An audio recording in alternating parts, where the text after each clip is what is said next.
de la cellule de lutte contre la malnutrition de Thiès. Oui, exactement. Est-ce que madame, vous pouvez nous présenter un peu votre structure?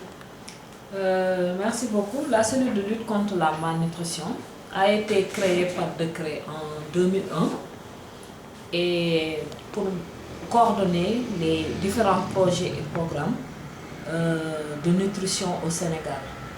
Donc, cette cellule-là, donc, parmi ses missions, c'est vraiment d'arriver à ce que tous les acteurs de la nutrition se réfèrent au document national de politique de développement de la nutrition. D'ailleurs, en début d'année, cette année 2016, le nouveau document de politique de développement de la nutrition a été validé. Et le processus d'élaboration a été entamé en 2015. Et au final, donc, ce document-là de politique de développement de la nutrition a été validé en début d'année de 2016.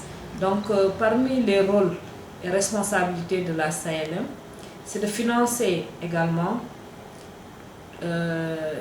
les différents secteurs, que ce soit les ministères techniques, mais également tous les acteurs ou structures qui mettent en œuvre les interventions de nutrition. Comme vous le savez, c'est le cas par exemple des agences d'exécution communautaire qui travaillent avec les collectivités locales et pour lesquelles on a des interventions de nutrition à travers donc le programme de renforcement de la nutrition communément appelé PRN.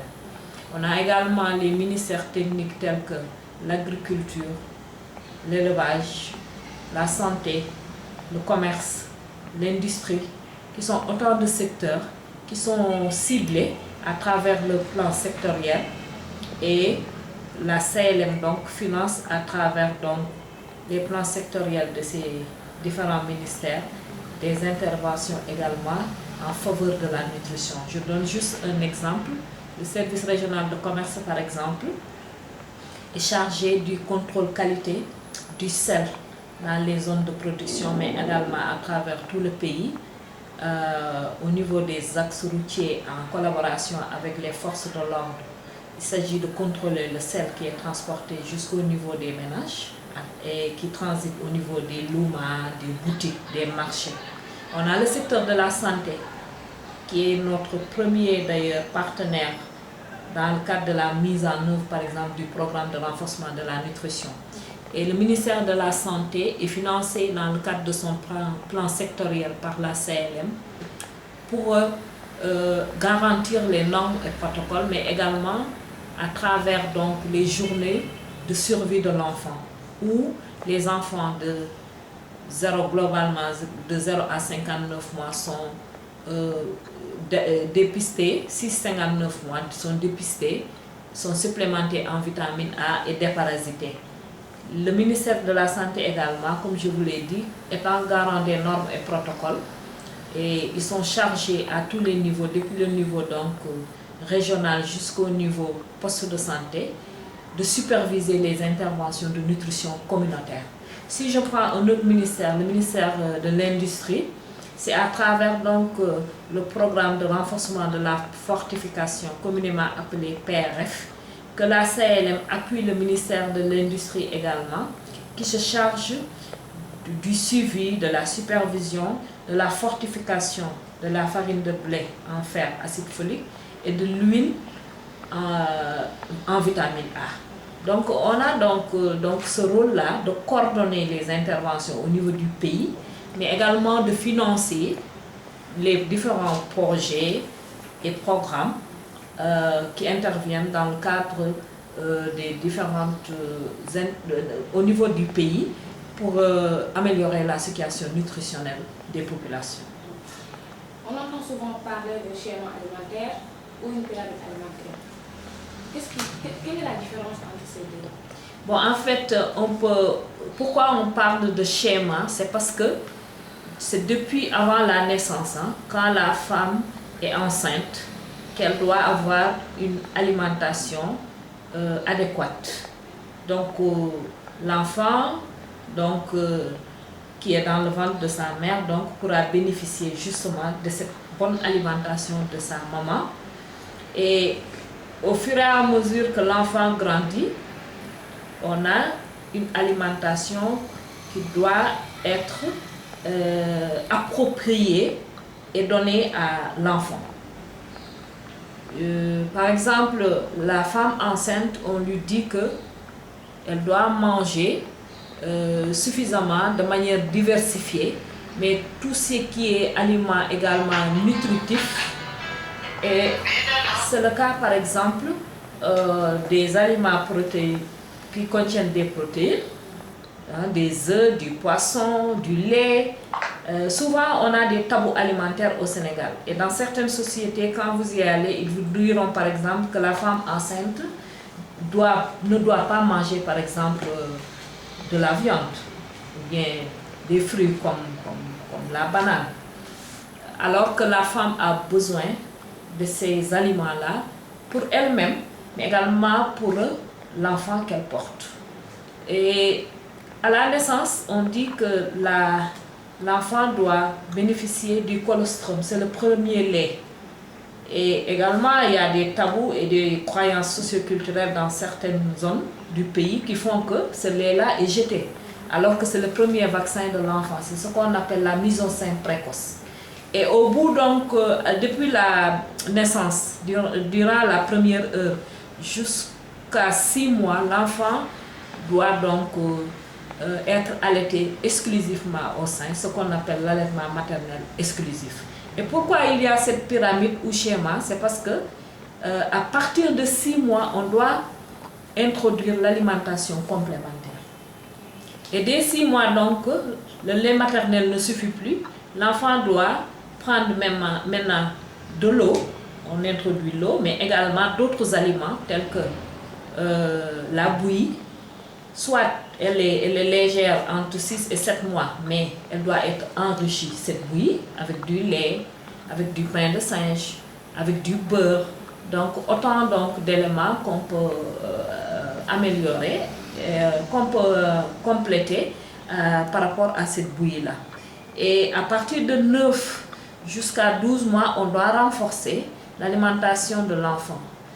On peut continuer à donner donc la bouillie enrichie, mais y rajouter par exemple des fruits et des légumes. Et donner par exemple 2 goûters à l'enfant entre les repas, le déjeuner et le dîner. Et continuer à allaiter aussi l'enfant. De 1 an à disons 2 ans, l'enfant continue à grandir. Il faut continuer à l'allaiter surtout, mais également continuer à lui donner une alimentation adéquate, diversifiée, et qui est composée des 3 groupes d'aliments.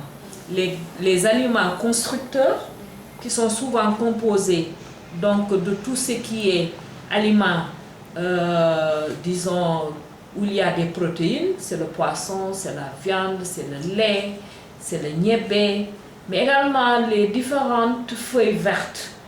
On a tendance à laisser de plus en plus au Sénégal ces feuilles vertes qui sont le mboum, sap-sap, ou bien, disons, le niébédaï. Autant donc de feuilles vertes qu'on peut rajouter à l'alimentation et qui contiennent beaucoup de protéines. Ça, c'est le premier groupe d'aliments, les aliments protecteurs. On a ensuite un autre groupe composé des aliments énergétiques. C'est tout ce qui est glucides et lipides, tout ce qui donne de l'énergie donc à la personne, à l'enfant. C'est le sucre, c'est l'huile, c'est le beurre, donc les graisses, les aliments qui contiennent également, les céréales qui contiennent également du sucre, le riz, donc, etc. On a enfin les aliments protecteurs, ce sont les fruits et légumes. Donc à travers ces 3 groupes d'aliments-là, c'est ce qu'on appelle le schéma alimentaire de l'enfant. Et dans tout cela, il y a un aspect important à prendre en compte, c'est l'hygiène. Donc l'hygiène avant de préparer à manger, l'hygiène donc en donnant à manger ou en alimentant l'enfant. Est-ce que vous pouvez nous faire un peu la situation de la malnutrition dans la Bon, en fait, le profil nutritionnel au niveau des différents départements du Sénégal a évolué donc à travers les résultats des différentes enquêtes. Ça, c'est depuis, si vous voulez, si je donne la référence du SMART de 2012, ou pour la région de Thiès, comparé aux autres régions du Sénégal, mais comparé également avec la prévalence de la malnutrition aiguë globale du Sénégal, la région de Thiès se trouvait dans une situation de précarité. Pourquoi précarité? Parce que selon les normes OMS, quand on fait une enquête et qu'on prend l'indicateur malnutrition aiguë, qui est décomposé en malnutrition aiguë modérée, malnutrition aiguë sévère, et cela nous donne la malnutrition aiguë globale, la région de Thiès dépassait les 7% en 2012. Mais pour l'autre indicateur qui concerne le retard de croissance, là, les normes OMS disent que si on ne dépasse pas le seuil des 20%, on est dans une situation satisfaisante. Et la région de Thiès, donc, ne dépassait pas les 15% en 2012. L'insuffisance pondérale, qui est un autre indicateur également pour mesurer la malnutrition, nous donnait donc des résultats jugés, disons, pas globalement satisfaisants, disons, dans une situation également de précarité par rapport à l'insuffisance pondérale dans la région de Thiès. En 2013, on a eu également à organiser une enquête nutritionnelle couplée avec une étude sur la sécurité alimentaire. On a appelé donc cette enquête ENSAN. On l'a fait avec le secrétariat exécutif à la sécurité alimentaire. Et nous avons vu que là également, la situation nutritionnelle de la région de Thiès, malgré une baisse, restait toujours précaire. Et les derniers résultats qu'on a eus récemment, à travers donc l'EDS, d'abord au niveau du pays, l'enquête démographique et de santé, a montré que la malnutrition aiguë globale a baissé au niveau du pays. On était à 6% globalement. Et au niveau de la région de Thiès, on était toujours dans l'ordre des 7%. Et les régions les mieux loties étaient donc les régions de Dakar, de Ziguinchor notamment. Et ça s'est révélé surtout lors des enquêtes qui ont été menées récemment en 2015, où par contre la région de Thiès a vu donc une augmentation du niveau de la malnutrition aiguë globale. Nous sommes à 9%. Alors que l'année 2014, on était dans l'ordre des 7,3%. Donc pour dire que l'évolution de la situation nutritionnelle dans la région de Thiès est un peu une évolution en dents de scie. Donc on a connu une baisse donc, entre 2012-2013 et après une augmentation pour l'année 2015 où on est à 9% par rapport au SMART de 2015. Et qu'est-ce qui bloque les jeunes? Pourquoi ça ne marche pas toujours? Pourquoi ça fonctionne, comme vous l'avez dit tantôt, en dents de scie? En fait, la nutrition est un domaine assez sensible.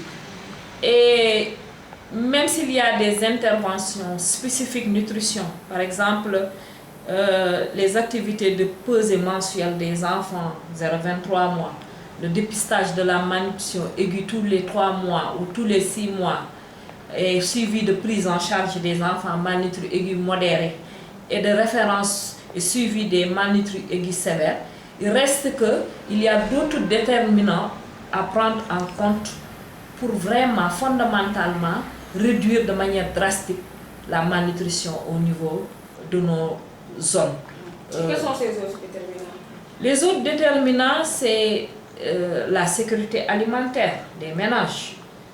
S'il n'y a pas une bonne récolte, avant une bonne récolte, une bonne pluviométrie, suivie d'une bonne récolte, les ménages ne peuvent pas en période de soudure avoir des fois suffisamment, en quantité suffisante, de quoi manger. Et diversifier surtout l'alimentation chez les enfants de moins de 5 ans et les personnes les plus vulnérables, c'est souvent les enfants de moins de 5 ans et les femmes. Il y a également le problème des fois de méconnaissance justement des aliments nutritifs et également de l'introduction des aliments appropriés pour les enfants à partir de 6 mois. Donc souvent, les ménages, les mères gardiennes d'enfants donnent une alimentation assez monotone aux enfants. Donc ce n'est pas diversifié, il n'y a pas beaucoup d'aliments nutritifs qui sont donnés aux enfants suivant leur évolution.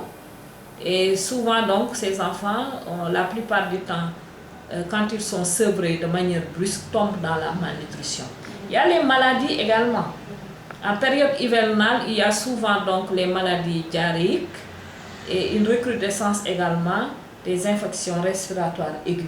Ce sont autant de facteurs donc qui font que des fois, malgré toutes les interventions spécifiques de nutrition, il faut adresser ces autres déterminants pour pouvoir réduire de manière drastique la malnutrition. Il y a le problème de l'accès à l'eau et de l'hygiène et de l'assainissement. Ça, c'est également un problème parce que là où il n'y a pas d'hygiène et une eau potable, c'est un nid pour la prolifération des maladies diarrhéiques, du péril fécal et de la malnutrition, fondamentalement. Et quels sont les défis à relever pour qu'on puisse, disons, lutter contre la malnutrition? Les défis à relever, c'est justement d'asseoir cette plateforme multisectorielle. Il ne suffit plus pour nous aujourd'hui de mener des activités sensibles de nutrition, poser les enfants, les dépister, ouvrir des foyers d'apprentissage, de réhabilitation nutritionnelle et d'éveil, communément appelés FARN, déparasiter les enfants, leur donner de la vitamine A, leur donner de la farine enrichie, faire des démonstrations culinaires et des causeries. Au-delà de cela, il faut que tous les secteurs se mettent ensemble et travaillent pour avoir des interventions qui ciblent la nutrition. La nutrition, ce n'est pas l'alimentation uniquement, ce n'est pas ce que je viens de dire, les mesures anthropométriques, la prise en charge de la malnutrition aiguë. Ça va au-delà. C'est de prendre en compte les questions d'hygiène, d'assainissement, d'accès à l'eau, de diversification donc de l'alimentation des ménages à travers peut-être de petits périmètres maraîchers, d'élevage de petits ruminants, ce qui fait que les ménages pourront avoir donc des produits laitiers, mais également de la viande pour l'alimentation des enfants surtout. Mais également aujourd'hui, les collectivités locales qui sont la porte d'entrée, nous en tout cas la CLM, pour tous nos projets et programmes. Il faut que ces collectivités locales-là investissent davantage dans le domaine de la nutrition. En quoi faisant? C'est en intégrant la nutrition dans les documents de planification, mais également en budgétisant qu'il y ait une ligne nutrition, que ça soit donc une ligne pour la prise en charge des enfants à travers donc les greniers de l'enfant pour la fabrication de la farine enrichie, ou bien la motivation des acteurs communautaires qui abattent un travail remarquable au niveau communautaire dans le cadre du PRE. Donc ce sont autant d'actions clés qu'il faut mener pour vraiment venir à bout de la malnutrition au niveau régional. Madame, c'est une toute dernière question. Que risque un enfant malnutri? Et est-ce que les mamans aussi ont compris l'enjeu de la malnutrition? Souvent, les mamans, elles comprennent que depuis 10 ans qu'on fait des activités de communication, que la malnutrition, il faut la prendre au sérieux.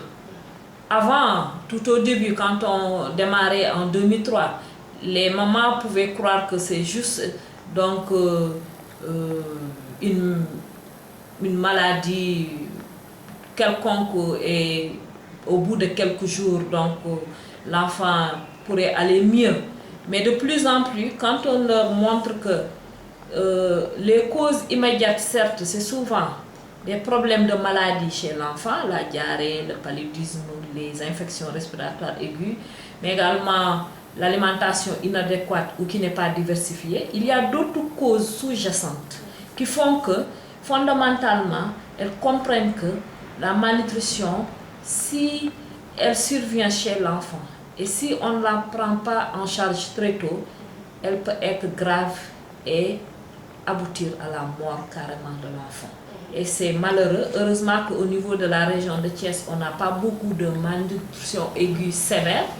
Les enquêtes nous montrent que souvent, on a des cas de malnutrition aiguë modérée plus que des malnutritions aiguës sévères. Mais les mamans, elles comprennent que maintenant, de plus en plus, il faut prendre donc la malnutrition au sérieux.